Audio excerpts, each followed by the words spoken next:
আরও একবার স্বাগত জানাই নবম রূপকথা নাট্যমেলায়। এতক্ষণ পরিবেশিত হল বিভিন্ন বাদ্য যন্ত্রাংশের সঙ্গে সমবেত বাদন রেজোনেন্স 5, পরিচালনা অমিতানন্দ রায়। আমরা প্রথম পর্বের অনুষ্ঠানে আমরা মঞ্চে ডেকে নেব আজকের এই অনুষ্ঠানের উদ্বোধক মাননীয় শ্রী শান্তনু বসু, ডিন, রাষ্ট্রীয় নাট্য বিদ্যালয়, দিল্লি। মাননীয় শান্তনু বসুকে মঞ্চে আহ্বান জানাই।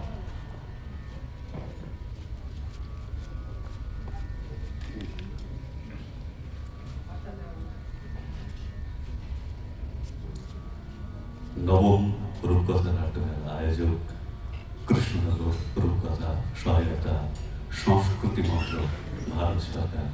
মঞ্চে আসছেন আজকের অনুষ্ঠানের উদ্বোধক মাননীয় শ্রী শান্তনু বসু মহাশয়, ডিন, রাষ্ট্রীয় নাট্য বিদ্যালয়, দিল্লি। আমরা প্রথমে মাননীয় আজকের এই নাট্যমেলার উদ্বোধক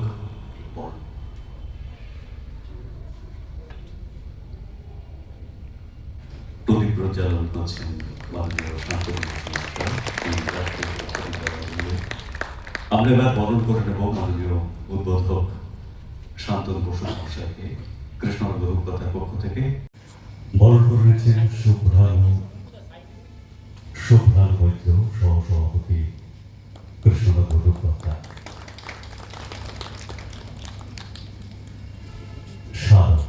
আমাদের শ্রদ্ধার অভিজ্ঞান, আমাদের ভালোবাসার অভিজ্ঞান মাননীয় শান্তনু বসু মহাশয়কে। আমরা কিছু কথা শুনবো এবার আজকে এই নাট্যমেলার প্রথম দিনের প্রথম পর্বের অনুষ্ঠানের উদ্বোধক মাননীয় শ্রী শান্তনু বসু। রূপকথা নাট্যমেলার সঙ্গে আমি একদম প্রথম থেকে জড়িত। আসলে দৃশ্যের সঙ্গেই থিয়েটার করা অনেক বছর হয়ে গেল, 2 দশকের উপরে, প্রায় আড়াই দশকের সময়।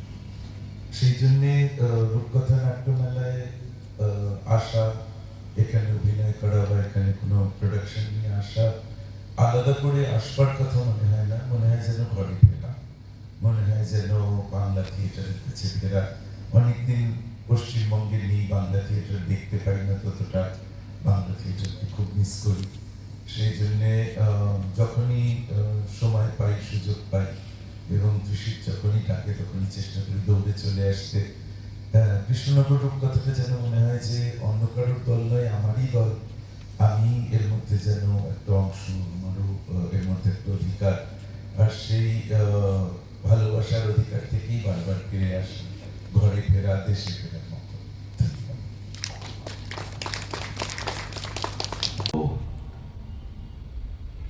শিল্পী অমিতানন্দ রায় মহাশয়কে, আজ তার সঙ্গে ডেকে নেব নাট্য অভিনেতা অমিত সাহাকে। বিদূষক নাট্যমণ্ডলীর পরিচালক।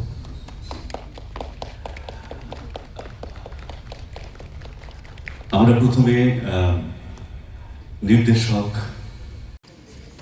অমিতানন্দ রায় মহাশয়কে বরণ করে নেব। কৃষ্ণনগর পক্ষ থেকে বরণ করবেন বিশিষ্ট নাট্য অভিনেতা অমিত সাহা। প্রথমে উত্তর দিও।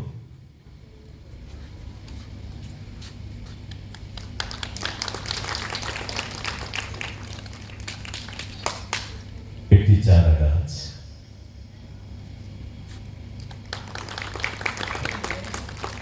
মিষ্টান্ন,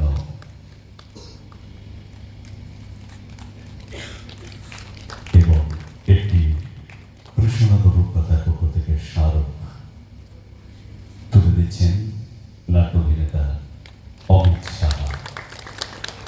আমরা আজকে মাননীয় শিল্পী এবং আজকের এই অনুষ্ঠানে রিজনাল 5-এর নির্দেশক অমিতানন্দ রায় মহাশয়ের কাছ থেকে কিছু কথা শুনব এবং শিল্পীদের এই বার্তানু সংগ্রহ যেসব শিল্পীরা পরিবেশন করে তাদের সঙ্গে আলাপ করিয়ে দেওয়ার জন্য অনুরোধ করব। শুভ সন্ধ্যা। ভাই ত্রিশীতের আহ্বানে আমরা এখানে মঞ্চে উপস্থিত। পরিবেশিত হলো আমাদের রেজোনেন্স 5। এই রেজোনেন্সে এটা পঞ্চম নিবেদন। 1 থেকে শুরু হয়েছিল, আপনারা স্বাভাবিকভাবে বুঝতে পারছেন। এটা আমাদের নতুন ভাবনা চিন্তা প্রকাশ। দুটি বহুশ্রুত গানকে বেছে নিয়ে আমরা আমাদের যন্ত্রে যেভাবে ক্লাসিক্যাল ফর্মেটে বাজানো হয়, আলাপ, জোর, বাবিশ, তাল, ঝালা, এইভাবে আমরা চেষ্টা করলাম। কেমন লেগেছে সেটা আপনাদের মতামত। আমরা চেষ্টা করেছি, এর বেশি তো আমরা কিছু করতে পারি না। যেন এবার পরিচয় পর্ব, কথা বেশি নয়, নাটক দেখার জন্য সবাই এসেছে।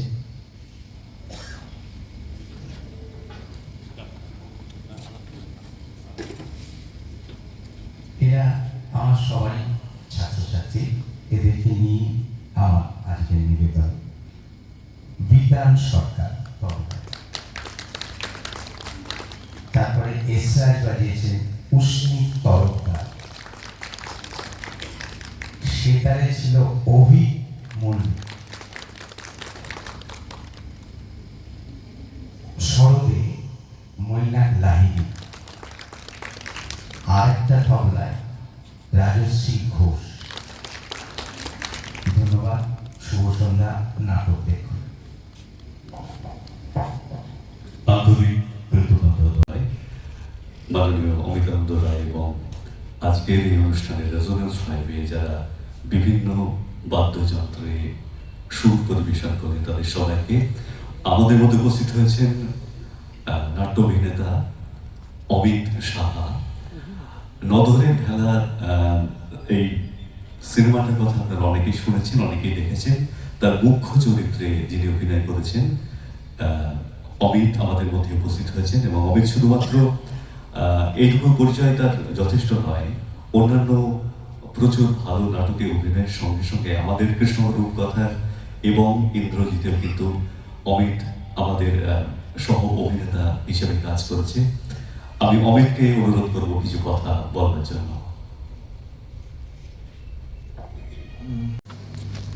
কৃষিদের সাথে বন্ধুত্ব দীর্ঘদিনের। 2003-04 সাল থেকে যখন কৃষি আমরা একসাথে মনিরথ গ্রুপ থিয়েটার কসবায় ছিল আমাদের গ্রুপ। আমাদের গ্রুপের পরিচালক ছিলেন শান্তনুদা, আজকে তিনি পারফর্ম করবেন, শান্তনু বসু। তারপর দিদি দেবিকারিও পারফর্ম করবেন আজকে। তো অনেকদিন পর আমার কাছে একটা দারুণ সুযোগ যে আমাদের দুজনেরই শিক্ষক ছিলেন, বন্ধু শিক্ষক গাইড, তাকে পারফর্ম করতে দেখতে পাবো, সেই জন্যই এখানে চলে আসা। সেটা আমার দীর্ঘদিনের বন্ধু, আর কৃষিদের সঙ্গে আমি দীর্ঘদিন ধরে কাজও করেছি। কিছুদিন আগে আমরা একটা স্কুল ঘটনাচক্রে কৃষ্ণনগরে যাতায়াতটা একটু এখন বেড়েছে, ওই একটা স্কুল নিয়ে এলাম। নতুন ফেলার 3 বর্ষ হলো, তারপর হয়তো আবার আমাদের দলের কোনো প্রোডাকশন নিয়ে আমরা আসবো। এবং আমাদের সবাইকে অনেক অনেক ধন্যবাদ এবং বিদূষক নাট্যমন্ডলীর তরফ থেকে রূপকথার এই আয়োজনকে বন্ধুরা কিভাবে সাধুবাদ দেবো জানি না, কিন্তু সঙ্গে আছি। সবাইকে ধন্যবাদ। ইতর কথার আজকে প্রথম প্রযোজনা নব বেহুলা পালা।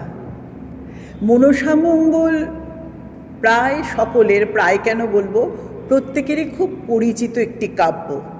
এবং মনসামঙ্গল এত জনপ্রিয় যে বহু কবি এই মনসামঙ্গলকে নতুন করে লিখেছেন, ভেবেছেন। তাদের মধ্যে আছেন কেতকা ক্ষেমানন্দ বা পিপলাই ইত্যাদি অনেকে। তো বর্তমানকালেও বেশ কিছু নাট্যকার বা কবি এই মনসামঙ্গলকে নতুনভাবে উপস্থাপিত করেছেন। তো এইসব পড়তে পড়তে হঠাৎই আমার মনে হলো যে এই মনসামঙ্গলের ভাঁজে ভাঁজে এমন কিছু লুকিয়ে আছে যেগুলো এখনো পর্যন্ত অস্পর্শিত, যেগুলো নিয়ে কাজ করবার অবকাশ আছে। এই ভাবনা থেকেই শুরু হলো নববেহুলা পালা লেখা, যেখানে মনসামঙ্গলে আমরা পাই না যেগুলো, সেগুলোও আমরা পাবো। যেমন মনসামঙ্গলে বেহুলার জায়েদের নিয়ে খুব বেশি কথা নেই, কিন্তু নববেহুলা পালায় আছে। সবচেয়ে যেটা মূল কথা সেটা হচ্ছে নববেহুলা পালা মনসামঙ্গলের শেষটুকুকে বদলে দিয়ে আধুনিক নারীর চোখ দিয়ে দেখতে চেয়েছে।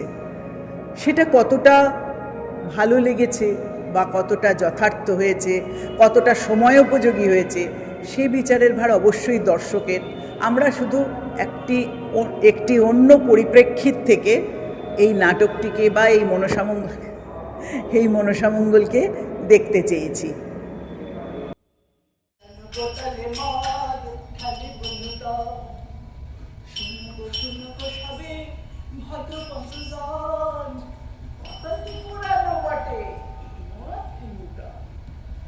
আপনারা সব বসে আছেন? আমরা আজকে পালার নাম নববেহুলা পালা।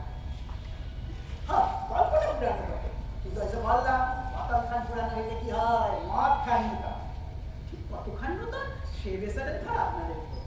আমি শুধু দেখি এ বালা শার্ট ভেঙে রোজই নতুন শার্ট তৈরি হয়। গল্পখানে আমি শুরু করি বটে, কিন্তু চরিত্রগুলো সব নিজের নিজের ভাষায় কথা বলে। আমার এই যে তাদের ভাষায় কথা বলে গল্পের রসি আমাদের খায় না। জান দেখি দরটা এখান খালি বেড়ে যায়। বুড়া বয়সের দোষ, মাফ করে দেবেন। হ্যাঁ, ঠিকই কইছেন। আমি জানি তো আপনাদের সময়ের বড় অভাব, সময় আপনাকে টাইম হয়ে যাবে। আর তারপর ধরেন গে এগুলো রেলেছি, মানুষ কল করে মানুষের সময় কথা লম্বা জিনিস সংবাদ বসবার। ওইসব কথা সারান দেয়, আমি গল্প খান পালা খান শুরু করি। এক লোক কই না, লোক কই না দেখল গরমটা তোমার সাফা সুন ছিল তার চলনে বাহা। কিন্তু বেয়ার রাত্রেই তার কঠিরে সবচেয়ে দরকার। না না দুর্ঘটনা নয়, হিংসে মনসামঙ্গলের গল্প। মনসামঙ্গলের গল্প জানি সর্বজনে, চাঁদকের শিব ভক্ত তার হিসেবে মানে। চান্দ মানে চন্দ্র ভগবানকে জীবনের সব কাজ শুরু হইতো শিবায় স্মরণ। নগেন্দ্র স্থরায় ত্রিলোচনায় মঙ্গরাগায় মহেশ্বরায়। কিন্তু মনসার সাথে তার তখন কোনো লেনাদেনা আছে। কিন্তু দিনে দিনে দিন বদলালো, মনসা ধ্যানটা বাড়লো। একদিন বেড়াইতে বেড়াইতে মনসা চোখ পড়লো সম্পূর্ণ মৃত্যু। সম্পূর্ণ ধরি দেহি, সম্পূর্ণ ধরি দেহি কপি পদ্মা চন্দ্রমুখ পদ্মা পদ্মাবতী গো। ওই মনসা ডাক না কপি পদ্মা চন্দ্রমুখী। তখন একটা কার নগর এটা বসে কোন রাজা কোন দেবে করে পূজা।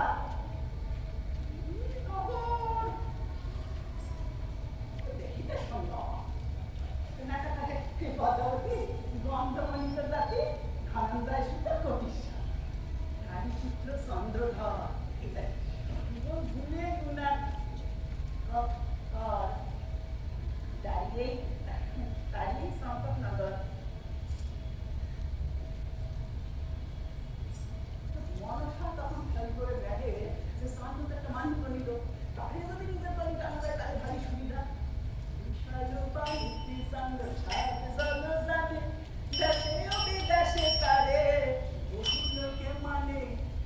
এমন মানুষ যদি থাকে তার দলে খ্যাতীয় ক্ষমতা কিনতে আসিবে অঞ্চলে। এইসব থেকে চিন্তায় মনসা গেলে চান্দ আমার দলে আসো। চান্দ তোমার শীতের দলে সে বড় সুজন ব্যক্তি, বড় রোগটা, সে বলে তা হওয়ার পারে না। সে ছোটকাল থেকে আমি মহেশ্বরের পূজা করে আসছি, তারই মানছি। আজ আমার দল বদলাই তাছাড়া সেই হাতে পুঁজি আমি শিব সুলপানি, সেই হাতে না পুঁজিব শ্যামরিকানি।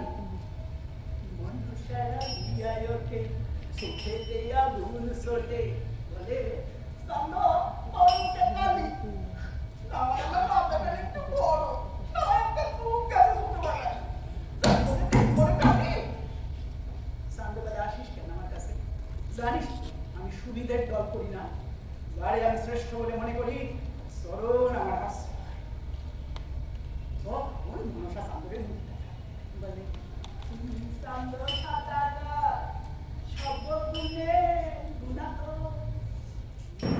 আজকে রূপকথার কৃষ্ণনগর রূপকথার নবম নাট্যমেলার প্রথম দিন। রূপকথা আজ বহুদিন ধরে কাজ করে চলেছে এবং নদিয়া জেলার একটি যথেষ্ট নামী নাট্যদল। তাদের কাজ শুধুমাত্র নাটক করাতেই সীমাবদ্ধ নেই, তাদের কাজ ছড়িয়ে পড়েছে আরও নানা ক্ষেত্রে, যেমন পথশিশুদের নিয়ে কাজ করা, ওয়ার্কশপ করানো বা সেমিনার করা ইত্যাদি। তো এই সমস্ত কর্মকাণ্ডের যিনি হোতা ত্রিশিত মৈত্র, তার আমন্ত্রণে আজকে ইতর কথা এসেছে তার দল নিয়ে ইতর কথা দুটি পরিবেশনা থাকবে। আমরা খুবই আনন্দিত তো বটেই এবং খুবই সম্মানিত বোধ করছি ইতর কথার এই আমন্ত্রণে। ইতর কথার যে কর্মযজ্ঞ কলকাতা এবং মফস্বলের বিভিন্ন দলকে নিয়ে, সেই দলের একজন শরিক হতে পেরে, সেই কর্মযজ্ঞের একজন শরিক হতে পেরে খুব ভালো লাগছে, সত্যি খুব ভালো লাগছে। উন্মাদের পাঠ্যক্রম ঠিক বোধহয় নাটক নয়, অনেকটা নাটকের মতো। প্রথম শুরু করেছিলাম জীবনানন্দের একটা কবিতা দিয়ে, বোধ দিয়ে।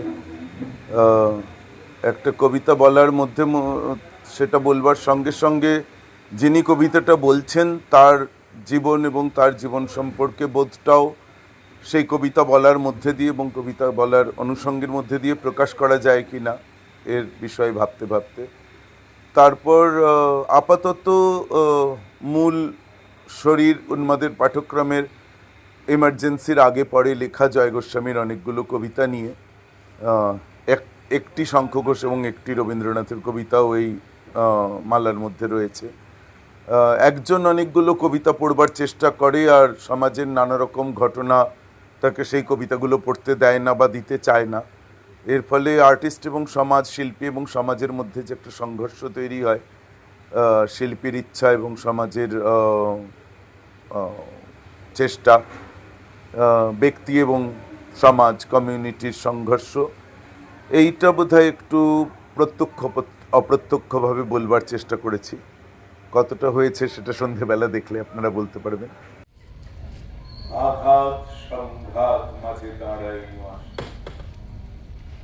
অঙ্গদ কুণ্ডল কণ্ঠী অলঙ্কার রাশি খুলিয়া ফেলিনু দূরে, তাও হস্তে তুলি নিজ হাতে তোমার অমোঘ স্বর করি, তোমার অক্ষয় তুম অস্ত্রে দীক্ষা দেব রণগুরু, তোমার প্রবল পিতৃস্নেহ ধনিয়া উঠুক আজি কঠোর আদেশ, করো বলে সম্মানিত নববীর বেশে, দুরূহ কর্তব্য ভারে দুঃসহ কঠোর বেদনায়, করাইয়া দাও অঙ্গে মোর ক্ষত চিহ্ন লঙ্কা, ধন্য করো তাকে সফল চেষ্টা আর নিষ্ফল প্রয়াসে,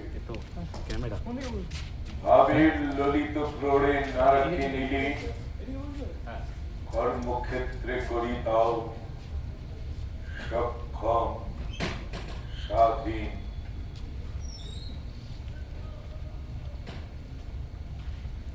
আমরা যেদিন আগুনের নদী থেকে তুলে আনলাম মার ভেসে যাওয়া দেখো, সারাটা জ্বলছে মন, তোর মনে আছে প্রতিবেশীদের চোখে ছিল সন্দেহ, দীর্ঘ চঞ্চু ধোঁয়া ওঠা ভাড় তুলে এগিয়ে এসেছে অভিজ্ঞ মোড়লেরা, বলেছে এ সভা বিধান দিচ্ছে, শোনো দাহ করবার অধিকারী নয় এরা।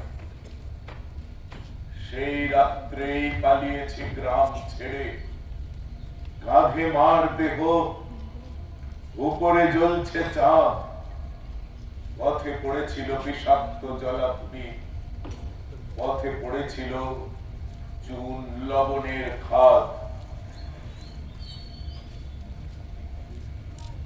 আমার আঙুল খসে গেছে, তোর বুক শুকিয়ে গিয়েছে তীব্র চুনের ঝাঁঝে, আহার ছিল না, শৌচ ছিল না কারো, আমরা ছিলাম সব বহনের কাজে। যে দেশে এলাম মরা গাছ চারিদিকে, ডাল থেকে ঝোলে মৃত পশুদের ছাল, পৃথিবীর শেষ নদীর কিনারে বসে নামিয়েছি আজ জননীর কঙ্কাল। তোকে বলি এ অস্থি পোড়াবো না, গাছের কোটরে রেখে যাবো।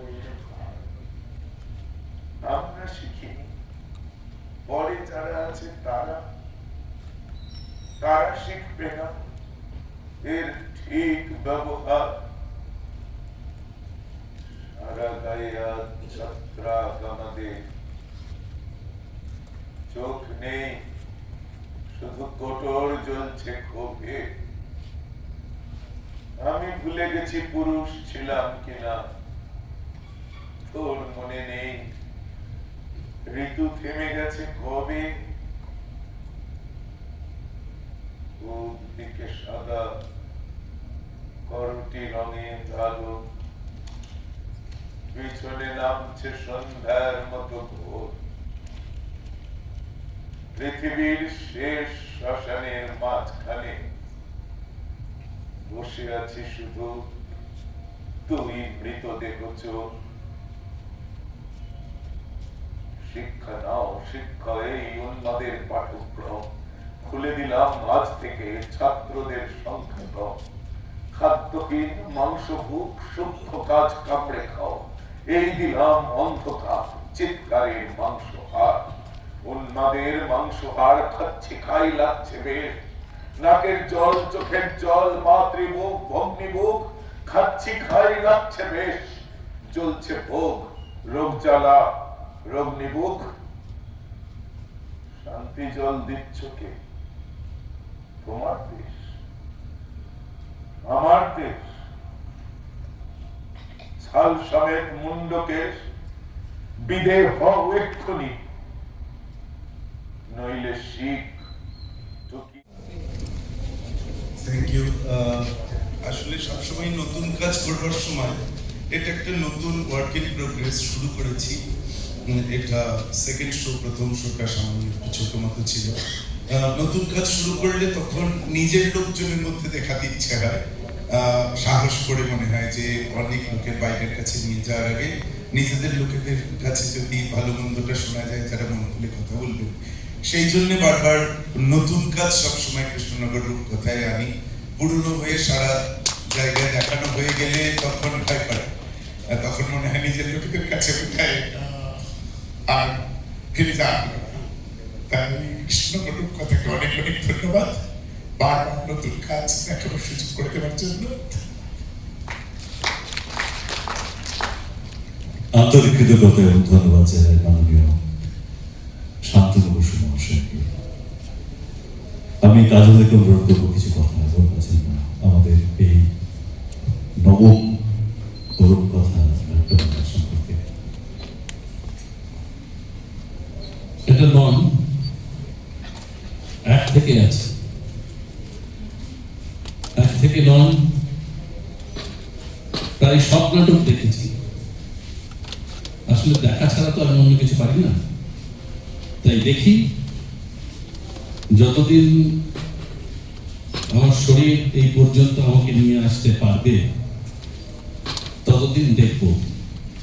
তারপরে হয়তো একটা আসন শূন্য হয়ে যাবে, কারণ আসন সংখ্যা ক্রমশই শূন্য হচ্ছে।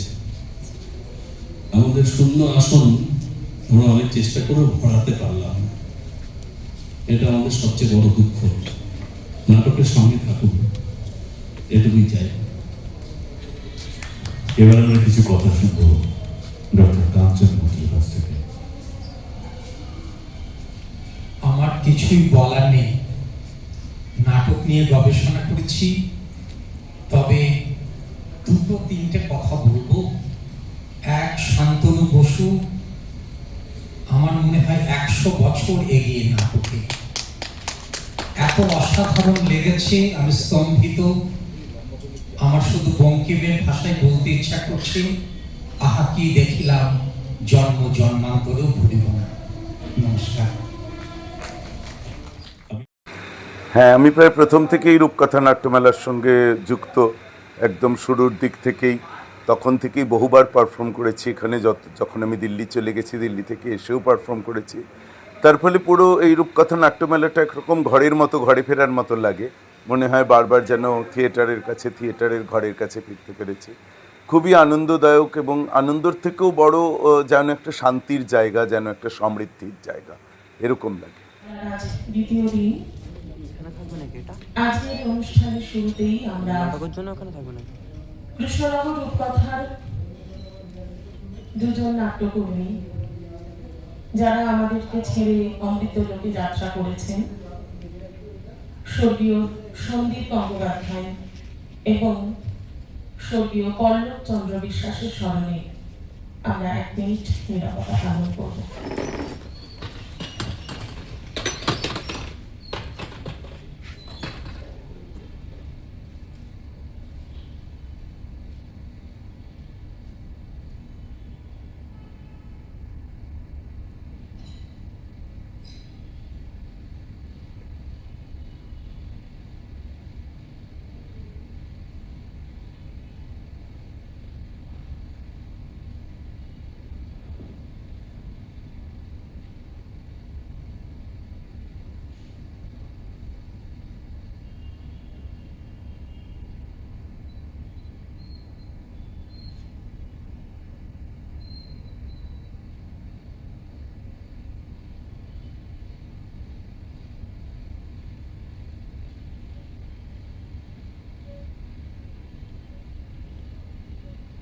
ধন্যবাদ সকলকে। 23শে জুলাই থেকে 28শে জুলাই পর্যন্ত চলছে নবম রূপকথা নাট্যমেলা। আজ তার দ্বিতীয় দিন। দ্বিতীয় দিনের সমগ্র অনুষ্ঠানটি 2টি পর্বে বিভক্ত। প্রথম পর্বে রয়েছে নাট্য আলোচনা চক্র। বক্তা হিসেবে উপস্থিত রয়েছেন বিশিষ্ট নাট্য ব্যক্তিত্ব, নাট্য পরিচালক মাননীয় রজত দাস মহোদয়। তিনি যে বিষয়ের উপরে আলোকপাত করবেন সেটি হলো চরিত্র বাদল সরকার। আমরা সমৃদ্ধ হব তার মূল্যবান বক্তব্যে। আমি মাননীয় রজত দাস মহোদয়কে মঞ্চে আহ্বান করছি।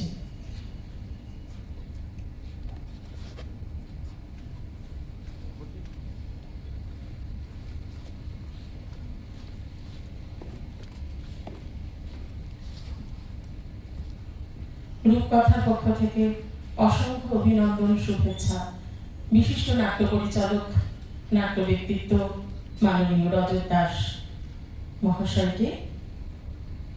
প্রথম পর্বের অনুষ্ঠান শুরু করার জন্য তাকে অনুরোধ করছি।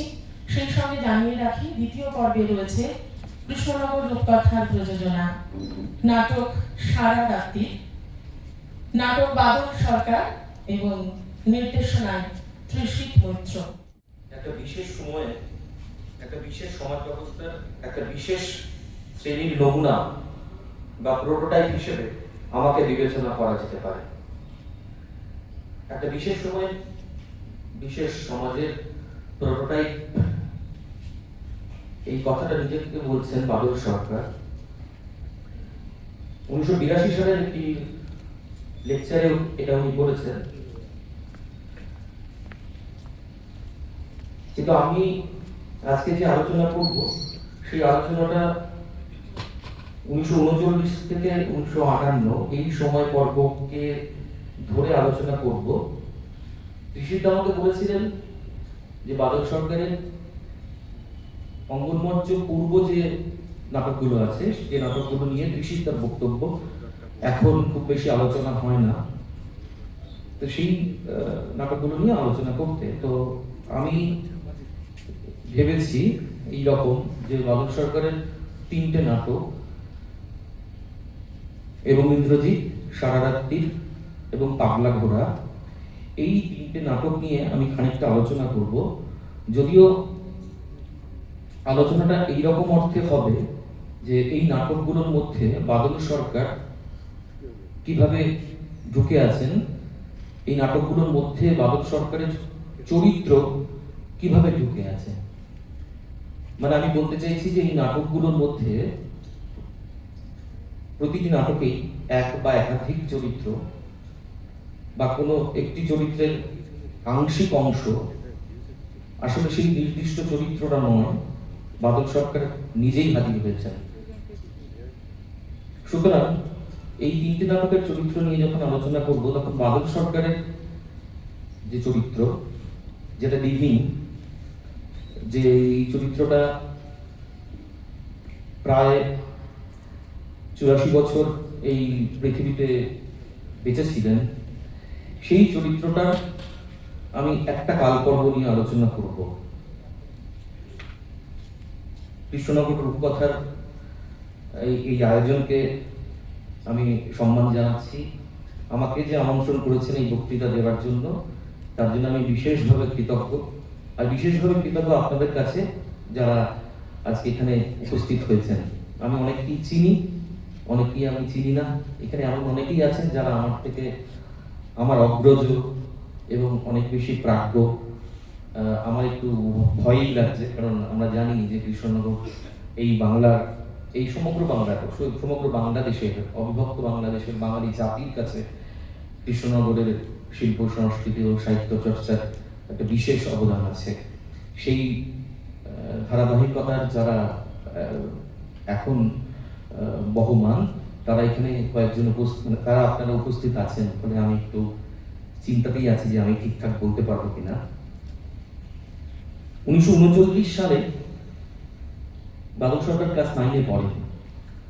এখন এই 1939 সালে একটা ঘটনা ঘটে, দ্বিতীয় বিশ্বযুদ্ধ শুরু হয়।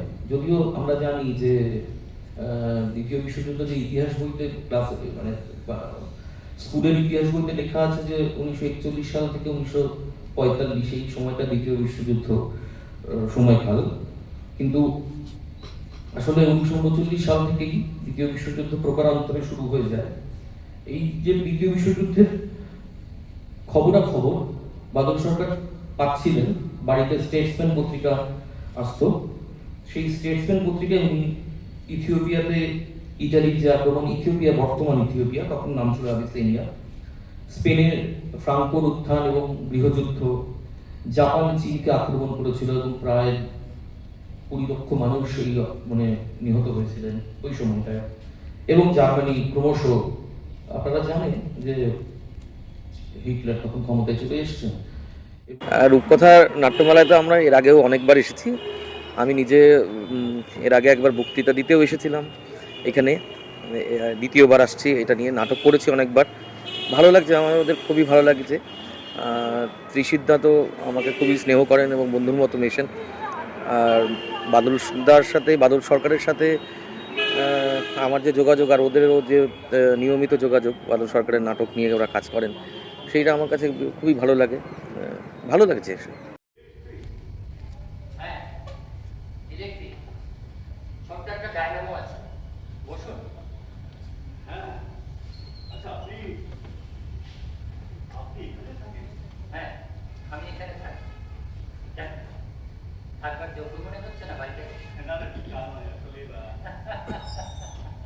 লজ্জা পেয়ে গেলেন নাকি? না না, আপনি ঠিকই ধরেছেন। এই বাড়িটাকে বাড়িযোগ্য বলা চলে না। তাছাড়া আপনি নিজেও ভীষণ অবস্থানের মানুষ, দেখছেন তো চারদিকে কেমন সব কিছু ছড়িয়ে ছিটিয়ে রয়েছে। আর অতিথি স্বচ্ছন্দ বড় একটা এখানে পায়ের গুলো দেয় না। হ্যাঁ, মানে আমি সবকিছুর খোলা পড়ে আছে দেখে ভাবলাম যে খোলাই থাকে, কেউ আসে, এমনকি চোরও আসে। আপনি এখানে ওয়াটারপ্রুফটা খুলে ফেলে কাপড় থাকে না, না শাড়ি নাকি তবে ধুতে দিতে পারে, তাও ধান না না, তার দরকার নেই। কেন ধান বলে লাল কালি আছে, ধুতিতে যদি খানিকটা শিখিয়ে দিই। না না, সে কথা নয়, আসলে আসলে আমরা তো এক্ষুনি বেরিয়ে যাবো। বসুন, চা নিয়ে আসুন।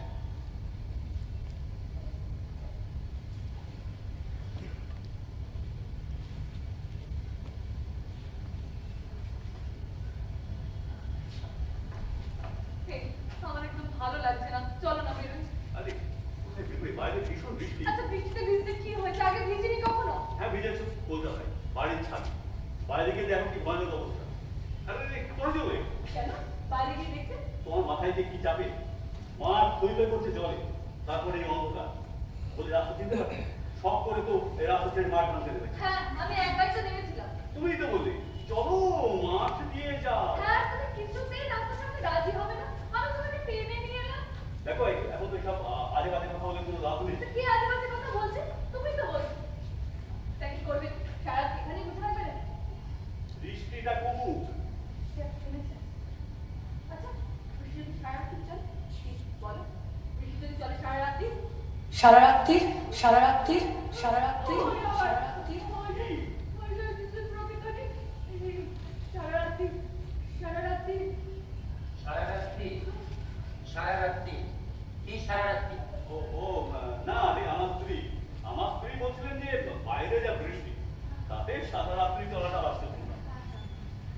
আশ্চর্য না?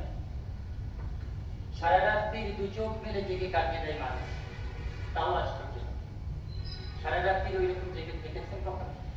সারা রাত্রি আমি না মানে না মানে রাত 12টা অবধি জেগেছে কখনো? আমি তো দেখি।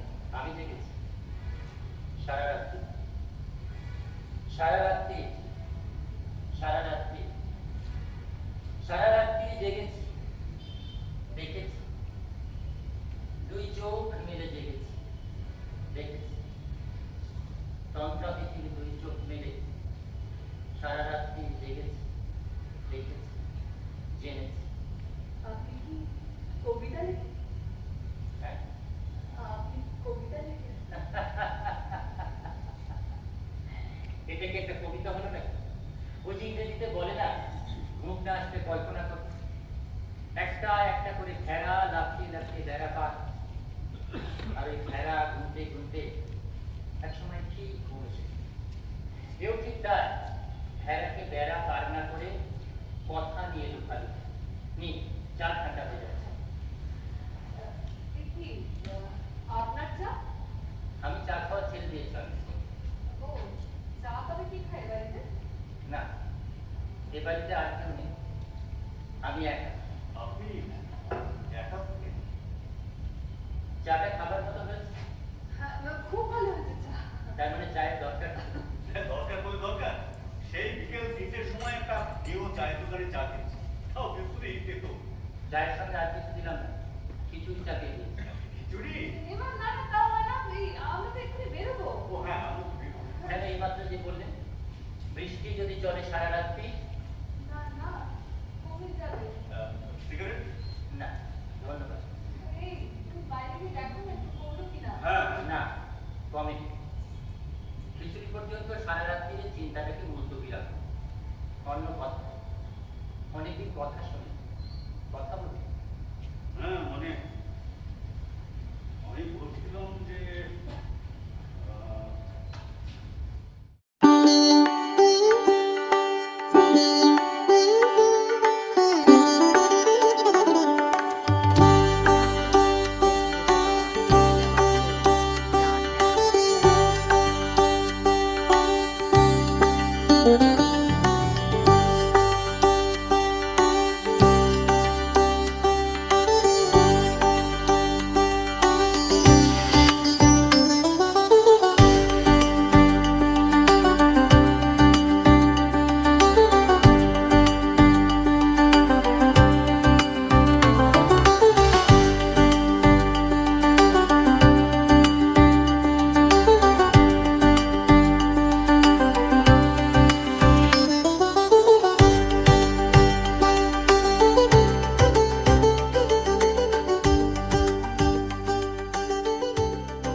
রামানুজন নাটকের প্রথম কলস এই রূপকথার আমন্ত্রণে, কাজেই আজকের রূপকথার এই নাট্য উৎসবে নাট্যমেলায় আসতে পারাটা আমাদের কাছে শুধু ভালো লাগা নয়, ভালো লাগার অতিরিক্ত যদি কিছু থেকে থাকে সেটা যা অবক্ত, অর্থাৎ আমি ঠিক ভাষায় বোঝাতে পারবো না। বুঝতেই পারছেন, আমি নির্দেশক হিসেবে একটা নাটক যখন তৈরি করেছি, তার জন্ম হয়েছে, সেটা নিয়ে যখন আমি চাইবো যে বিভিন্ন জায়গায় শো হোক, আমার কলকাতা শহর ছাড়াও, সেখানে প্রথম এই রূপকথা এবং ত্রিসিদ্ধার আমন্ত্রণে এখানে আসা, সেটা আমার কাছে এক বিশেষ পাওনা থিয়েটারের পক্ষ থেকে। দ্বিতীয়ত হচ্ছে, আমি এখানে আসার পর যেটা বুঝতে পারলাম, আন্তরিকতার জায়গাটা এখনও এতটাই সজীব, এতটাই উজ্জ্বল যে তার হৃদয় ছুঁয়ে গেছে। আর নাটক সম্পর্কে এটুকু বলার যে আমরা রামানুজন নামটাই যথেষ্ট। রামানুজন একজন ম্যাথমেটিশিয়ান, তার জীবন নিয়ে আমরা অনেক দিন ধরে ভাবছিলাম, অনেক দিন ধরে কাজ করছিলাম, কিন্তু কোভিডের জন্য সেই কাজটা আটকে যায় 2020 সালে। তারপর সেটা গত বছর 2025-এর এই সেপ্টেম্বর মাসে আমাদের প্রথম মঞ্চায়ন হয়। আজকে আমরা 6ষ্ঠ মঞ্চায়ন করব রামানুজনের। এর মাঝখানে কলকাতা শহরেরই বিভিন্ন জায়গায় আমরা এই নাটকের শো করেছি। রামানুজনের জীবনী হুবহু অনুসরণ বা অনুকরণ এটি নয়, তার কারণ আমরা চাইনি কারো জীবনকে ইতিহাস নির্ভর করে তুলতে, কারণ তার জন্য ইতিহাস বই আছে। আমরা চেয়েছি নাটকীয়তার মাধ্যমে তার জীবনের নাটকের যে অনুপুঙ্খ জায়গাগুলো আছে সেগুলোকে তুলে ধরতে। সেই সূত্রে অঙ্ক এসছে, দর্শন এসছে রামানুজনের বিশ্বাস যে তার সমস্ত অঙ্ক তা হচ্ছে দেবী নমগিরির দান। সেই ম্যাজিক রিয়ালিটির মাধ্যমে দেবীকেও আমরা এই নাটকে নিয়ে এসেছি, এবং বাকিটা তো নাটকের শোয়ে আপনারা দেখতেই পারবেন। রামানুজন নিয়ে আপাতত এটুকুই বলার।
एकं च दश च शतं सहस्रं तयुते नियुते तथा प्रयुतं कोटार्बुदं च वृन्दं स्थानात् स्थानं दशगुणं स्यात्।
মাফ করবে, আমার জাহাজে দেরি হয়ে যাচ্ছে।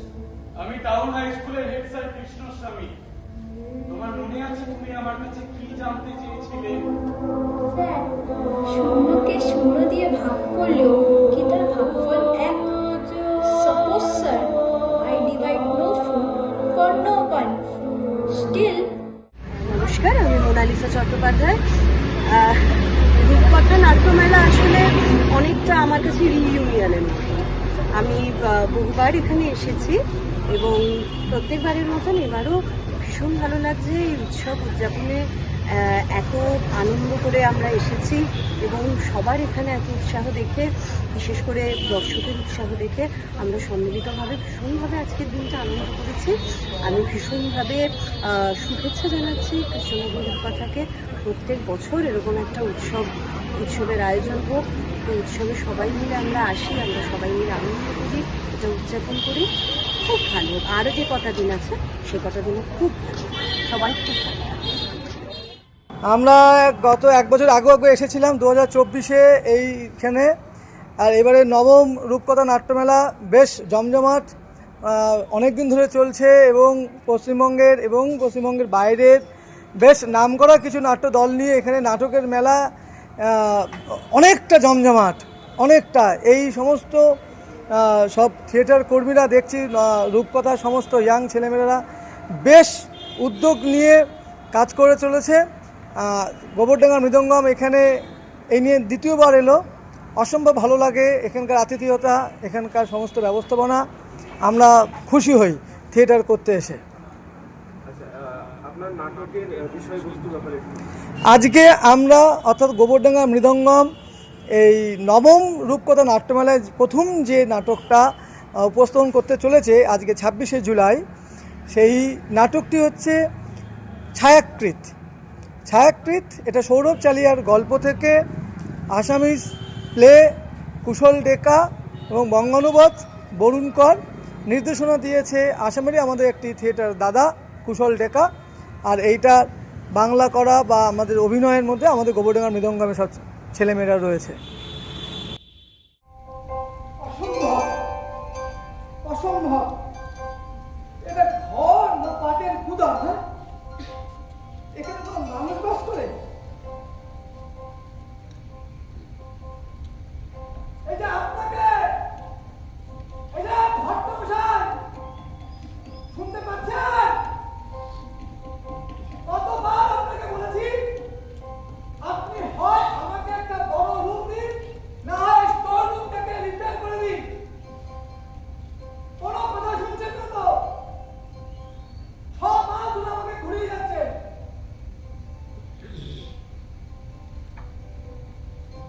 ঠিকই শুনবে কেন? আরে ভট্টদাসী মশাই, উনি হলেন ল্যান্ডলর্ড। উনি আমাদের কথা শুনবেন কেন? তারপরে আবার ল্যান্ডলর্ড ইউনিয়নের সেক্রেটারি।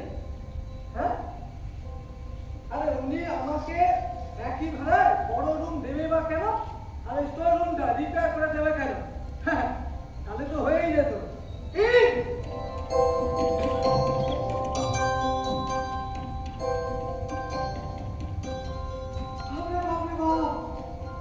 অসম্ভব, অসম্ভব। এই ঘরে যদি আমি 7 দিন থাকি, দম আটকে ছটফট করতে করতে মারা যাবো। পরের দিন সকালে খবরের কাগজে বড় বড় করে হেডলাইন, আ ইয়াং ম্যান, না, আ strong man found dead in city flood oxygen crisis. ব্যাস, তারপরে তো ওই মিডিয়ারা রয়েছে, হ্যাঁ, প্রিন্ট মিডিয়া, মাস মিডিয়া সব ছেঁকে ধরবে, ঘন্টাখানেকে আসর বসিয়ে দেবে আমার এই মৃত্যুকে নিয়ে। কেউ কেউ হয়তো পিএইচডিও করে ফেলবে। আর তারপরে তো ওরা গবেষণা করবে আমি মৃত্যুর আগে কোন পার্টিতে ছিলাম, পরিবর্তনের পরে কোন পার্টিতে গেলাম। হ্যাঁ, মানে নানা রকম না। বাবা, আমি এত তাড়াতাড়ি বিখ্যাত হতে চাই না।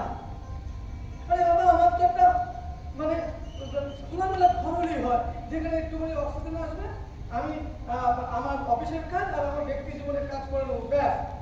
না না না, আর সহ্য হচ্ছে না।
প্রিয়া ভট্ট, প্রিয়া হলো আপনার জন্য অনলি ভট্ট। হ্যাঁ,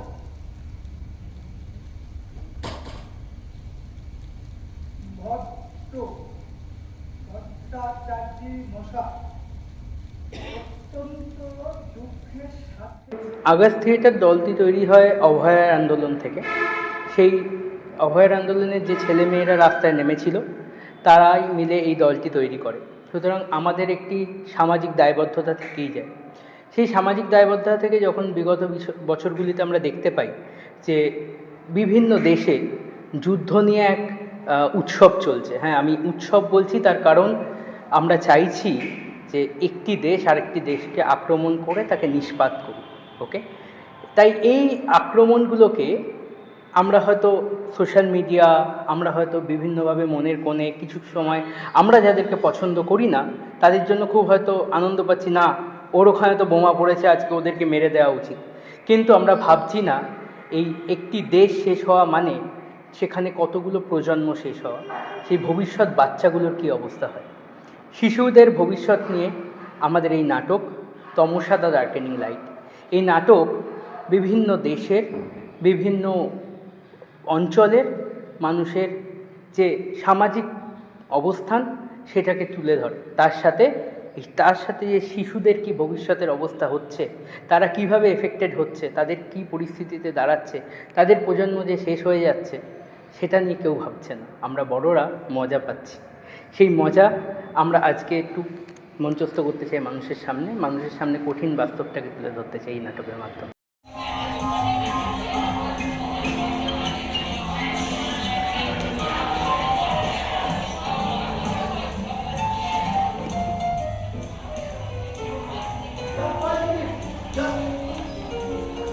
আপনি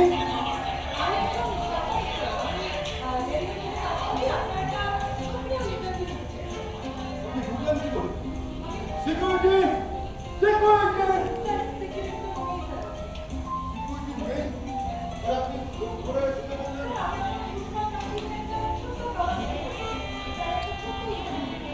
দেখুন, আমি আজকে খুব ব্যস্ত আছি, আমার হাতে একদম সময় নেই। আপনি 3-4 দিন পরে আমাকে ফোন করুন, আমি দেখবো কি করা যায়। আজকে কোনোভাবেই হবে না, তো সম্ভব না।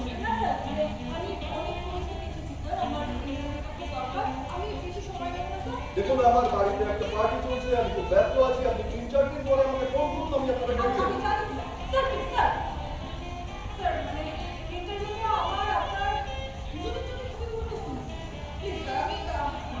সম্ভব নয়।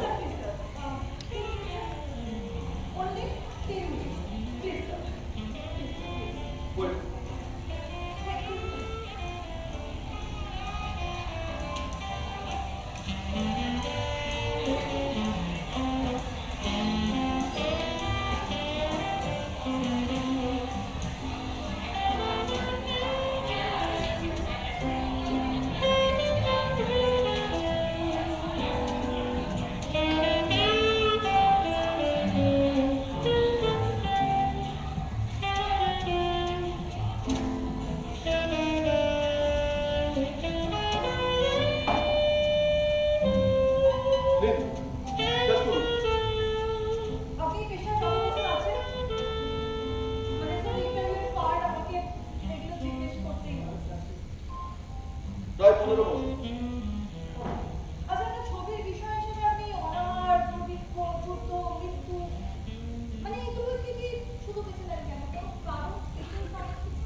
মূলত দায় যুদ্ধের মতো বাকিগুলো মানুষের সৃষ্টি।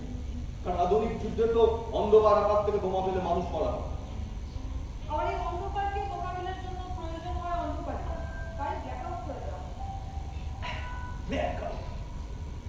গোটা পৃথিবী জল, হাওয়া, আলো, বাতাস, মাটি সমস্ত কিছু ব্ল্যাক আউটেড বা বার্ড আউট মানুষের থেকে। মানুষ অসহায়, আর এই অসহায়দের মধ্যে সবচেয়ে বিপন্ন হচ্ছে শিশুরা। আর তাই আপনি পৃথিবীর বিভিন্ন জায়গায় ঘুরে ঘুরে এইসব শিশুদের দুঃসহ পরিণতির ছবিগুলো ক্যামেরায় তুলে ধরেন, তাই তো?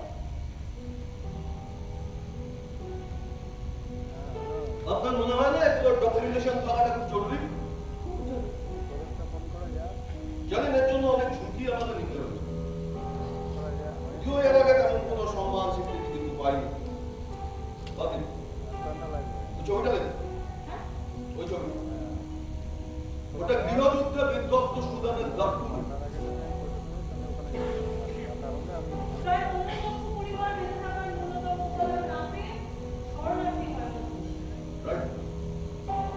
এবার আপনার পিছন দিকে দেখুন,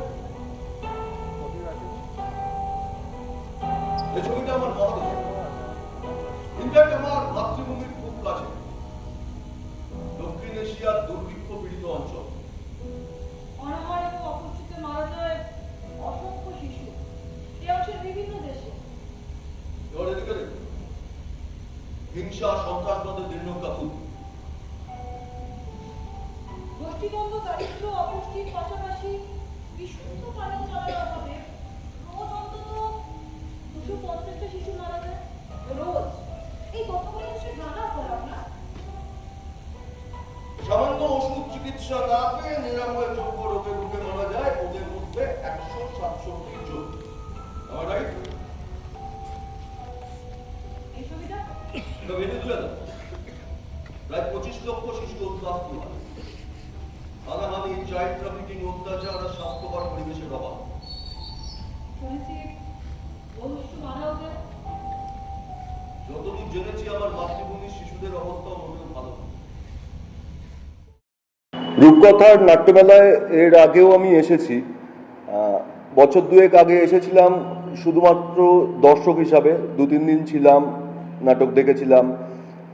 তারপর এক সময় এখানে করা সম্ভব হয়নি, গোবরডাঙ্গায় রূপকথা তাদের উৎসব করেছিল, তখন আমরা পারফর্ম করেছিলাম। এবছরও আমি গতকালকে পারফর্ম করেছি এবং 3 দিন ধরে রয়েছি আমি এখানে। নবম রূপকথা নাট্যমেলায় এসে যেটা মনে হচ্ছে, প্রতিটা বছর রূপকলা আরও ডেভেলপ করছে। তার যে ইয়ং ব্যাচ তারা আরও আরও আরও ভালোভাবে কাজ করছে, খুব স্মুথ কাজ হচ্ছে, সমস্ত কিছু খুব ভালো ভালো ভালো নাটক আসছে, একটা দারুণ বিষয়। এবং এখানে যে দর্শক আসছেন তারাও সবাই খুব ভালো, তারা খুব মননশীল দর্শক বলেই আমার বিশ্বাস। তারা নাটক দেখছেন এবং যেভাবে তারা রিয়াক্ট করছেন খুব ভালো লাগছে। রূপকথার সঙ্গে আমার বন্ধুত্ব বহুদিনের। যখন রূপকথা তৈরি হয়, রূপকথার অন্যতম প্রাণপুরুষ ত্রিশিত মৈত্র আমার অনেক কালের বন্ধু, সহযোদ্ধা, একসাথে আমরা নাটক করেছি।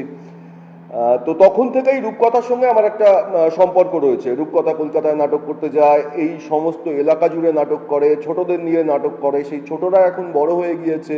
তো সমস্তটাই আমার জানা এবং ওদের সঙ্গে নিয়মিত একটা যোগাযোগ থাকে ত্রিশিতের মাধ্যমে। তো এবছর এসে আমার আনন্দটা আরও বাড়লো। আমি আশা করব আবার সামনের বছর আমি আসব। অভিনয় করি কি আমার দল করুক কি সেটা আলাদা বিষয়, কিন্তু আমি আসবো। এই উৎসবটা আমাকে টানছে প্রত্যেক বছর এই সমস্তটা মিলিয়ে থাকবার জন্য। ধন্যবাদ রূপকথাকে। অসংখ্য ধন্যবাদ প্রথম কথা কৃষ্ণনগর রূপকথাকে। তারা আমাদের মতো একটি দলকে তাদের নবমতম রাষ্ট্র উৎসবে আমাদের আহ্বান জানিয়েছেন। আমাদের এসে খুবই ভাল লাগছে। এই 4 দিনব্যাপী যে নাট্য উৎসব, সেই 4 দিনব্যাপী নাট্য উৎসবে আজকে 3য় দিনে আমরা আমাদের নাটক তমসা দ্য ল্যাটাইন লাইট প্রযোজনাটি আজকে মঞ্চস্থ করব। অসংখ্য ধন্যবাদ ত্রিশিতদা এবং দলকে তাদের আমাদেরকে আহ্বান জানানোর জন্য।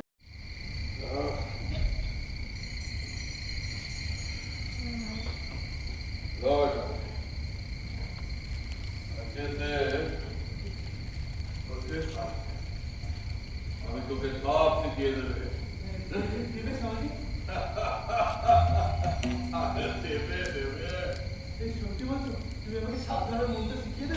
কেন তোকে হাত চালার মন্ত্র দিয়েছি না? তা দিয়েছো, কিন্তু তুমি আমাকে সাপের মন্ত্র দাও আর একটা বিষ পাথরে দাও। হ্যাঁ, সাপের মন্ত্র, বিষ পাথর? আরে দেবে দেবে, সাপের মন্ত্র দেবে, বিষ পাথর দেবে, চালার মন্ত্র দেবে, সাপে কাটা মোড়া বাঁচানোর মন্ত্র দেবে। কবে দেবে সমাজি? আরে দেবে দেবে, কি জিতবে মন্ত্র খোকা। কোথা থেকে তারপর দিতে হয়। চল চল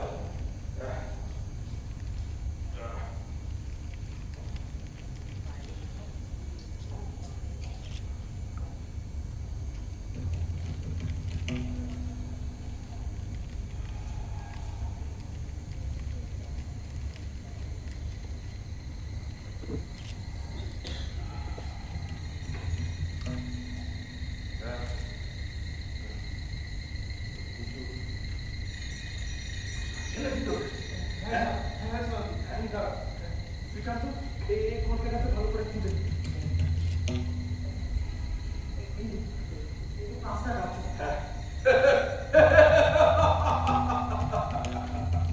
দেবে দেবে তোকে সব দিকে সব ঘুমিয়ে ঘুরিয়ে দিবে দেবে।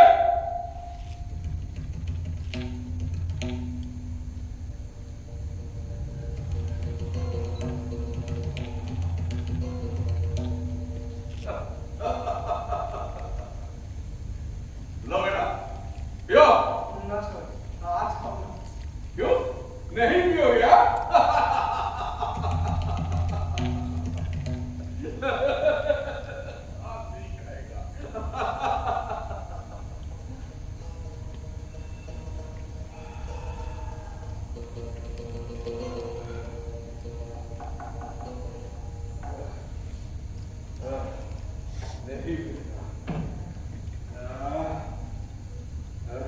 ইন্দ্র তুই কি সারাদিন শুয়ে পড়লো কেন?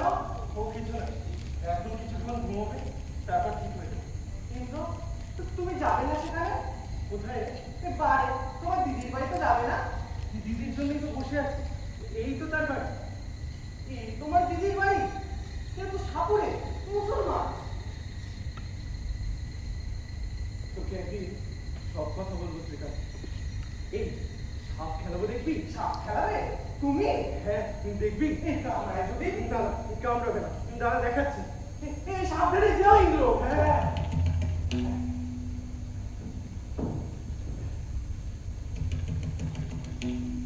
ইন্দ্র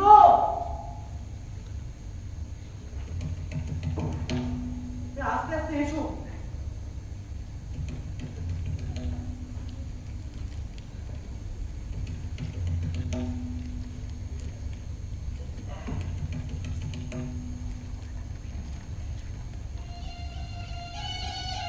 আমাদের নাটকের বিষয়বস্তু আমরা আগেও বিভিন্ন সময় বলেছি। সারা বিশ্ব জুড়ে যে বিশ্বায়নের দাপট শুরু হয়েছে, আজ থেকে ৩৫ বছর আগে এই বিশ্বায়নের দাপট যখন আমরা কিছুই বুঝতে পারিনি, শুধুমাত্র আমেরিকার একটি চুক্তিকে নির্ভর করে যখন আমরা বুঝতাম না যে এর ফল সারা বিশ্বে শুধুমাত্র একটি পণ্য পৌঁছে দেওয়াই নয়, এর ফল যে কি মারাত্মক হতে পারে, যেটা আজকে আমাদের কাছে খুব সহজ উপলব্ধি হয়েছে। এই উপলব্ধি করেছিলেন শ্রদ্ধেয় সাহিত্যিক শাহজাদ ফেরদাউস মহাশয়। তার এই দূরদর্শন আমাদেরকে আপ্লুত করেছে, আমাদেরকে মুগ্ধ করেছে।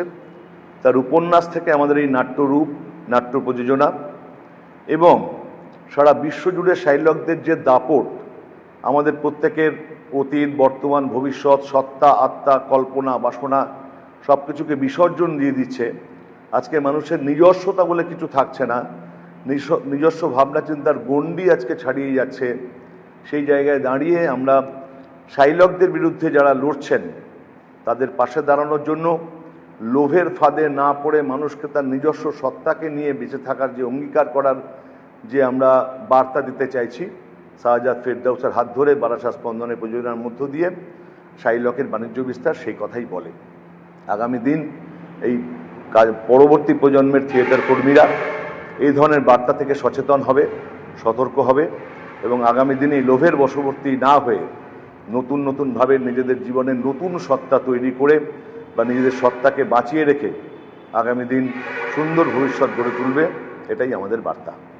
আমিও তো তাই ভাবছি, এত দেরি তো কখনো পড়ে না, বোধহয় আটকে পড়েছে কোথাও। তবে লাস্ট ট্রেন এখনো যায়নি বাবা। লাস্ট ট্রেন মানে তোমাকে বলে গেছে ও কোথায় যাবে? ও তো আমাদের সামনেই বলে বেরোবে, মলয় বাবুর বাড়ি যাবে কলকাতায়। মলয়ের বাড়ি? ও হ্যাঁ হ্যাঁ হ্যাঁ হ্যাঁ, মনে পড়েছে। বুঝলে বৌমা,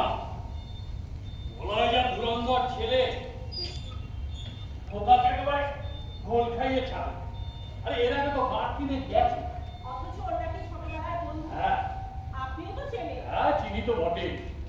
বাবা হ্যাঁ খাবার গরম করছি, এবার আপনাকে দিয়ে দিই। আর কত দেরি করবে? ও ঠিক এসে পড়বে। ছেলেটাকে রেখে খাইবা কেমন করে বলো তো? সে কাক ভরে বেরিয়েছে, সারাদিন কি খেলো, কোথায় গেল, পকেটে তো বেশি পয়সা হতো না, থাকবেই বা কেন? কোন একটা চালু কোম্পানি ঘাটে উঠে গেল। আরে এই বয়সে নতুন করে চাকরি জোগাড় হচ্ছে, কি হ্যাপা! দু চারটে টিউশনের উপর চলা সংসার, এভাবে তো আর চলে না বৌমা। অভাব যে কিছুতেই পিছু ছাড় না। এভাবে ভেঙে পড়বেন না বাবা, আপনার ছেলে কিছু একটা করবে। হ্যাঁ, ভগবানের কাছে সবসময় তাই তো প্রার্থনা করি।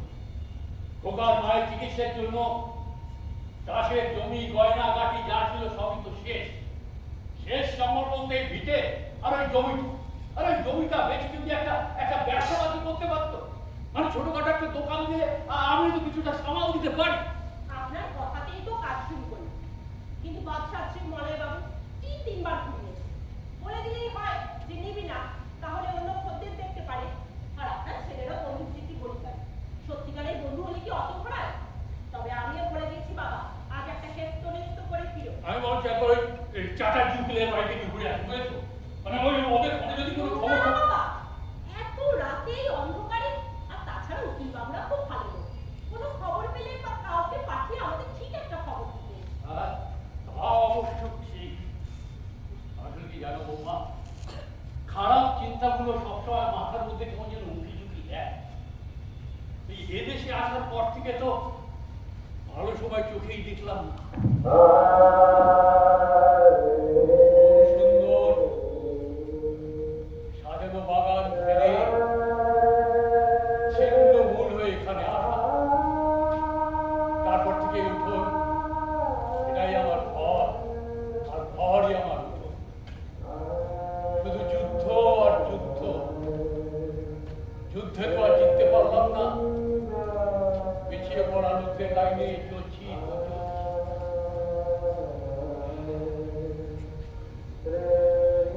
আপনি না বাবা পুরোনো জিনিসকে আঁকড়ে ধরতে বড় ভালোবাসেন। যা গেছে গেছে, তাই নিয়ে ভেবে কোনো লাভ আছে না। বাবা ওই যে আপনার ছেলে এসে গেছে। বুঝলে বাবা, ছেলেটার আমার খুব ওই গান শেখার শখ ছিল, বুঝেছো? কিন্তু ওই পয়সার অভাবে শেখাতে পারলাম না। আবার সেই কথা বলেছিলাম, আপনার করবেন না, সামনের দিকে তাকাবেন।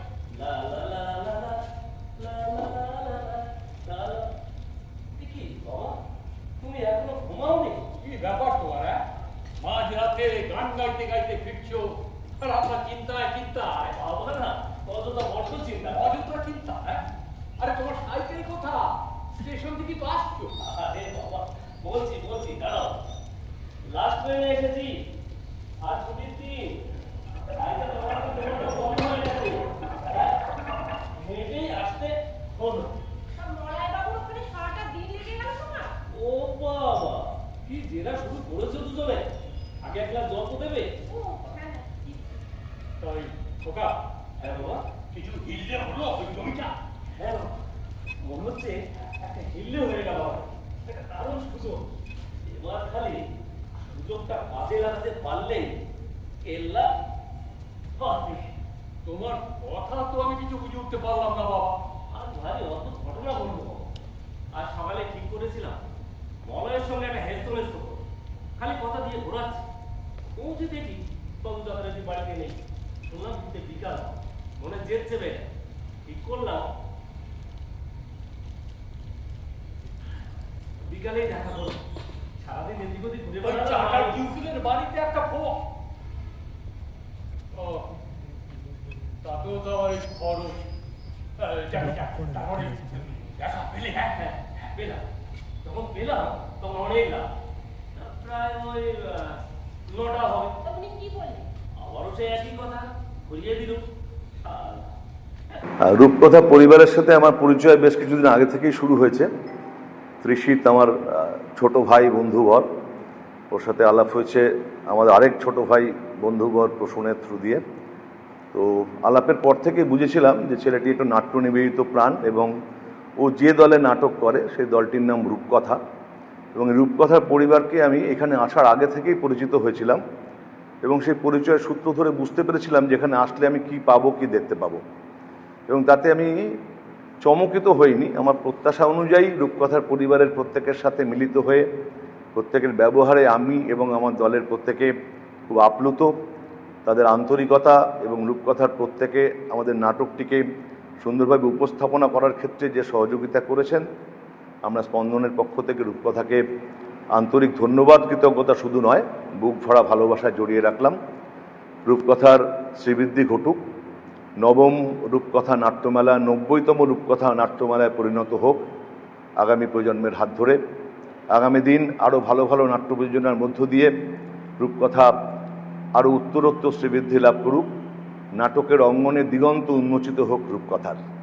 আমার পক্ষ থেকে, স্পন্দনের পক্ষ থেকে আন্তরিক শুভ কামনা রইল। রূপকথা নাট্য উৎসব খুব কালারফুল আমাদের কাছে, আজকে খুব ভালো লেগেছে। অসম্ভব ভালো একটা আয়োজন, অসম্ভব ভালো প্রচেষ্টা ছিল যারা প্রযোজক ছিলেন তাদের। আমাদের নাটক ভালো লেগেছে, আমরা উপভোগ করেছি, এবং কালকে শেষ দিন, সেটা হিসাবে একটা মন খারাপের ব্যাপারও আছে যে শেষ হয়ে গেল, দুদিন ধরে আশা করছি দেখা। আমার শেষ দিনটাও এইরকমভাবে একেবারে কানায় কানায় উপভোগ করবো, সবাই মিলে আনন্দ করবো, এইটাই আমাদের ভালো লেগেছে, আমরা উপভোগ করছি। রূপকথা নামেই তো রূপকথা, তো সব দিকটাই এত যত্ন করে সাজানো সবটা। ত্রিশিদ্দা রূপকথা খুব পুরনো মানুষ, পুরনো পরিচয়, পুরনো বন্ধু এরা। তো যেটা এক্সপেকটেশান ছিল, প্রত্যাশা ছিল, সেরকম চারপাশটা খুব সুন্দর করে সাজানো, এত মানুষ, নতুন ছেলেমেয়েরা তোমরা সবাই রয়েছে, এতজন নতুনকে দেখলে মন ভালো হয়ে যায়, সবটা মিলে খুব ভালো লাগছে। আর নাটকের বিষয়বস্তু হিসেবে যাত্রাগোপালের বিষয়বস্তু, যাত্রাগোপাল নাটকটির কেন্দ্রে আছেন শান্তিগোপাল। শান্তিগোপাল প্রখ্যাত যাত্রাশিল্পী শান্তিগোপাল, কিন্তু এটা শান্তিগোপালের জীবনী নয়। শান্তিগোপালকে কেন্দ্র করে কাহিনীটা এগোয়। শান্তিগোপাল নকল নবিশি করতেন এমন একজন মানুষের নাম নিতাই ভট্টাচার্য। লোকমুখে তিনি যাত্রাগোপাল নামে পরিচিত হয়েছেন। সেই মানুষটি যাত্রার ক্ষয়িষ্ণু অবস্থা, যাত্রা না হওয়া, বয়স হওয়া, আর্থিক দুরবস্থা, এই সমস্ত কিছু করতে করতে জীবনের নানান পাকে চক্রে তিনি পড়ে যান, এবং এতদিন ধরে অভিনয় করা বিভিন্ন ধরনের চরিত্র, উনি আসলে শান্তিগোপাল যে চরিত্রগুলো অভিনয় করতেন সেই চরিত্রগুলোই উনি কম পয়সায় গ্রামাঞ্চলে, প্রত্যন্ত অঞ্চলে দিতে পারতেন। তো সেই জন্য তার নাম যাত্রাগোপাল, তার নকল নবিশি করে চলা। তো সেই দিক থেকে এই মানুষটি ওই যে চরিত্রগুলো করে এসছে, এই মানুষটির মধ্যে সেই চরিত্রগুলো চেপে বসে। চরিত্রের মধ্যে যখন মানুষের মধ্যে, মানে অভিনেতার মধ্যে যখন চরিত্রের চাপ এসে বসে, তখন তার নানান ধরনের সমস্যা তৈরি হয়। সে একই সঙ্গে ফ্যাসিস্টের চরিত্র করেছে, আবার একজন কমিউনিস্টের চরিত্র করেছে। সে ভাবতে থাকে আমি মারা যাবো কীভাবে, কমিউনিস্টে মারা যাবো নাকি ফ্যাসিস্টে মারা যাবো। তার সঙ্গে নানান সমসাময়িকতা এসে মিশে, এবং তার যে দ্বিধাদ্বন্দ্ব, সেটাই মূলত এই নাটকের বিষয়বস্তু।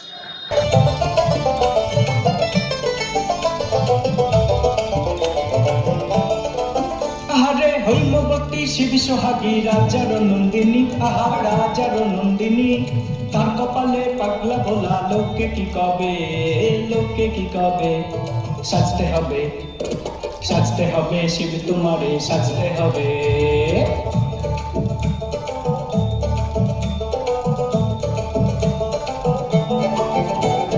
বাগছাল ফেলিয়া শিব শান্তিপুরী পড়িবে, ওপরা চড়া পায়ে নতুন জুতা চড়বে। বাছাল ফেলিয়া শিব শান্তিপুরী পড়িবে, ওপরা চড়া পায়ে নতুন জুতা চড়বে। এই মচ মচ মচ শব্দে উমা দোকান পেতে রবে, দোকান পেতে রবে।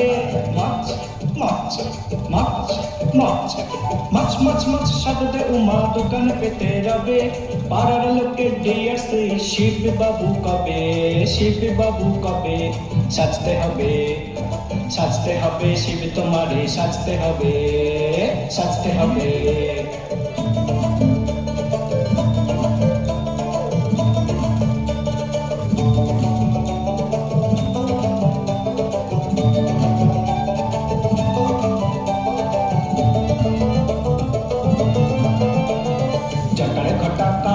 শিব বাবু ছাঁটে ছাঁটিবে, আর সেই সম্মুখে গিয়া আলে বেটি কাটিবে চটার ঘটা কাট হেসি বাবু ছাটি ছাটিবে আর সেই সম্মুখে গিয়া আলে বেটি কাটিবে ওগো শুনছ শহরে চড়া ভোলা এবার রেলের গাড়ি চড়বে রেলের গাড়ি চড়বে সোহাগে বা অঙ্গে তোমার উমা হেলে রবে সাজতে হবে শিব তোমারে সাজতে হবে শিব তোমারে সাজতে হবে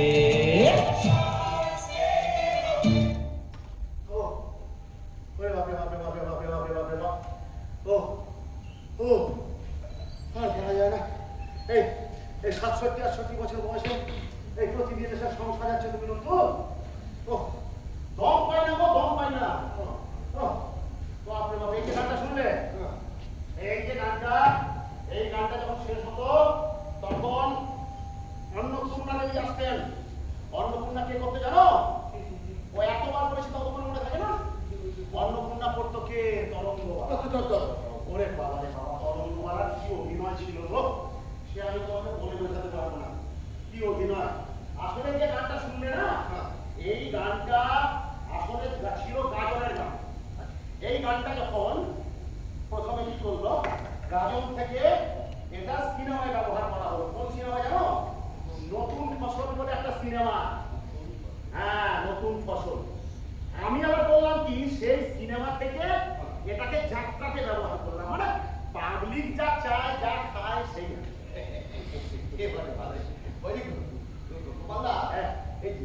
যাত্রা বাড়াতে যদি এই যে সস্তার পোশাক, এগুলোই সব ভাড়ায় মিলত। এই বড় বড় কালো টিনের ট্রাঙ্কে এই যে একটা আমি রং করে রেখে দিয়েছি। কি অবস্থা বাবারে বাবা, এ তো সারাক্ষণ জল পড়ে নষ্ট হয়ে যাবে। এই যে জল পড়ছে এটা কিন্তু সারাতে আসবে না, একটু পরে দেখবে চলে আসবে হরেন লোক ভাড়া চাই। মানে লোকটা এত কেন, মানে কি বলবো। যাই হোক, আমি বলছি কি, এই সমস্ত কালো টিনের ট্রাঙ্কে যে সমস্ত ড্রেস ভাড়া পাওয়া যেত, সেই সমস্ত ড্রেসগুলো আমরা প্রথমে করতাম কি, ওই ট্রেনে পাঠিয়ে দিতাম, লোকাল ট্রেনে।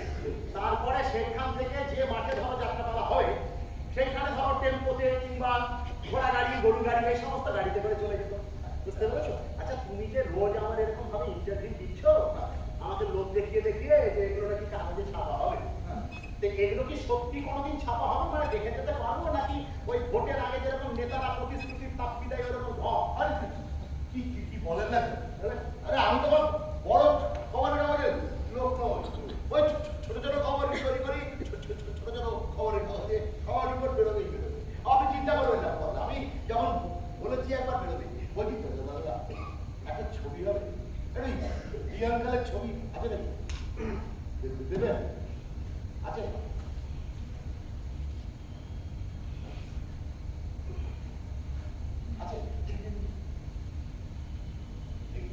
দেখো পছন্দ হয় নাকি দেখো, মুখের ছাতি কেন দেখেছ?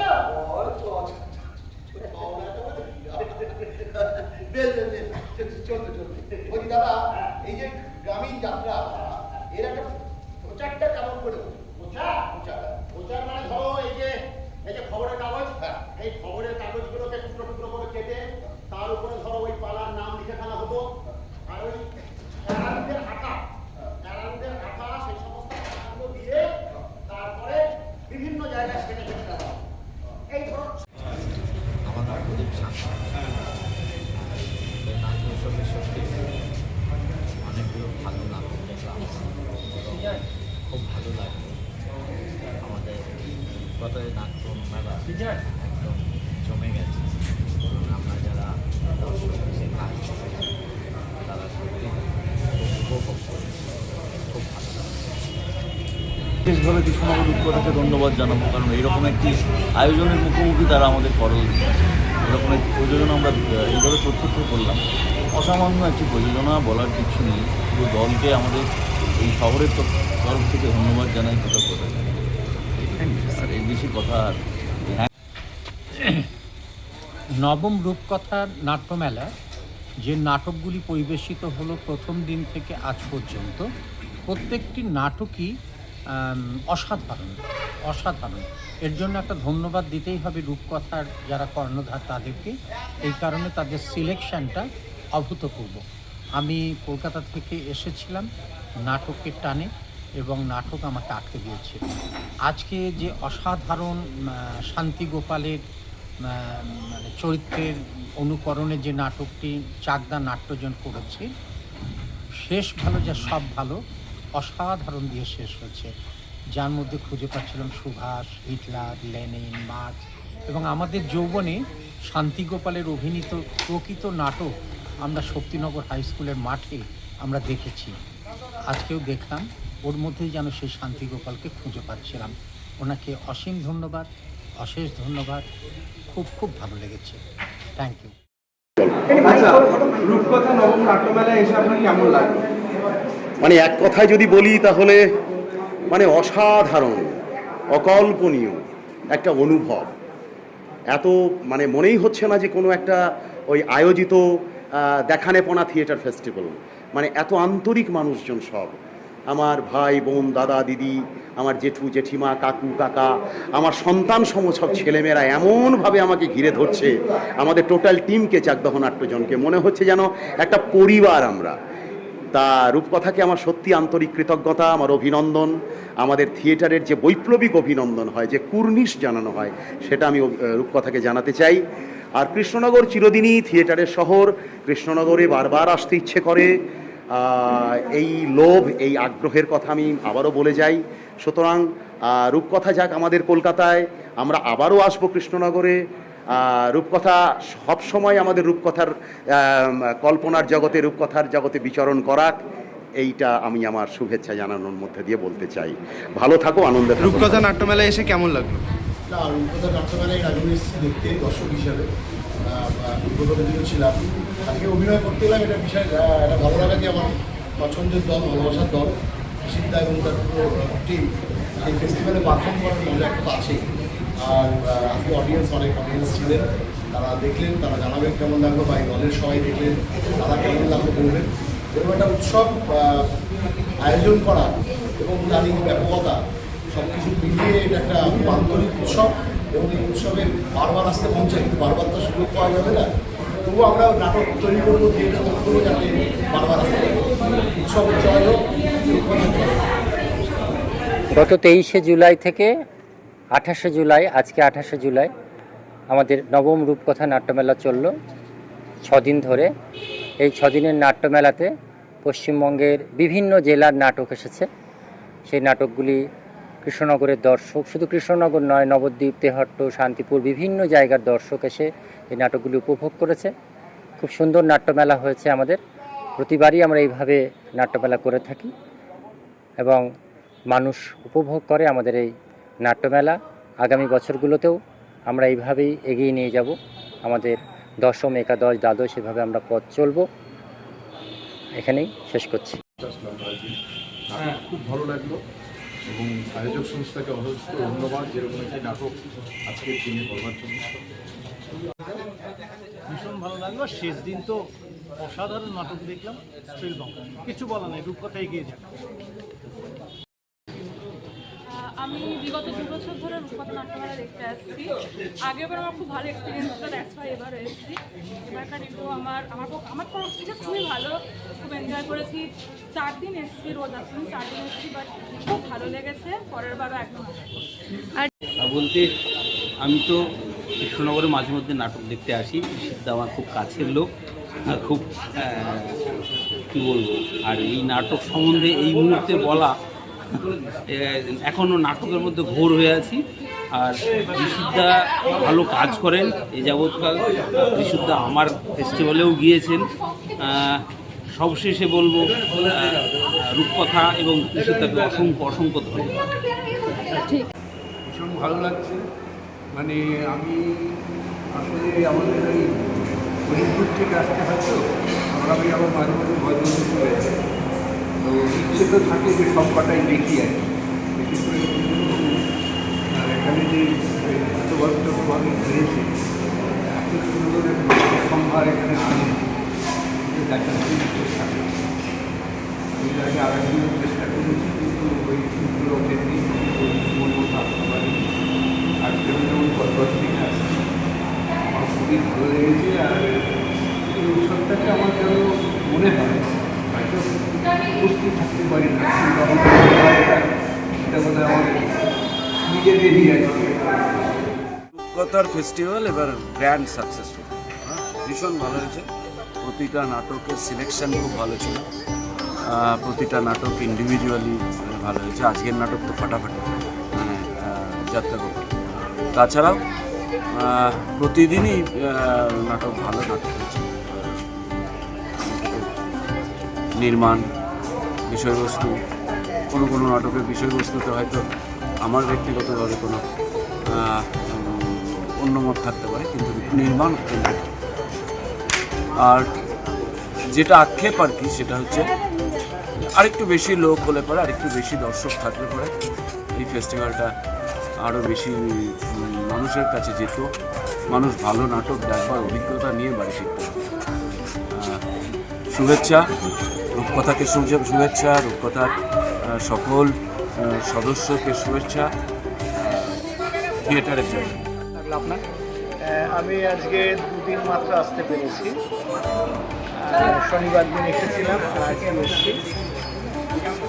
আজকের নাটকের প্রতিক্রিয়া বলতে চারদানাট্য জন্তু ধারাবাহিকভাবে উল্লেখযোগ্য প্রযোজনা উপহার দিয়ে থাকে বছর ধরে। আর আজকে যে প্রযোজনাটি হলো, সাম্প্রতিক সময়ের খুব উল্লেখযোগ্য একটি বিষয়বস্তু উত্থাপন করেছে নাট্যটা পুজো।